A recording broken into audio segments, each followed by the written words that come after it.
મન ભાવન બળથાળ પામવાના કુમારિકાઓના પ્રિય એવા 5 દિવસના ગૌરી વ્રતનું પાવન જન્મ જવાળાના વિસર્જન સાથે સમાપન થયું હતું। શિવ પુરાણની કથા મુજબ હિમાલયની પુત્રી પાર્વતીએ શિવજીને પતિ સ્વરૂપે પ્રાપ્ત કરવા માટે ગૌરી વ્રત અને જયા પાર્વતી વ્રત કર્યું હતું। વ્રત દ્વારા જ પાર્વતીએ પોતાની મનોકામના પૂર્ણ કરી હતી।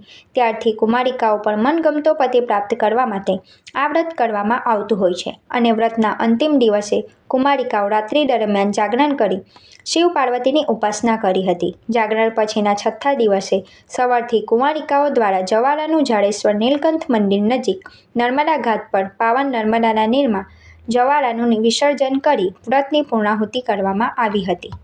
જે નર્મદા મૈયા ખૂબ પવિત્ર નદી છે, તો તેમાં 5 દિવસ ગૌરી વ્રતો ગૌરી કરી અને 5 દિવસ પછી અહીંયા ઉજવવામાં આવે છે, જવારા પધરાવવામાં આવે છે અને નર્મદા નદીનું મહત્ત્વ ખૂબ જ છે।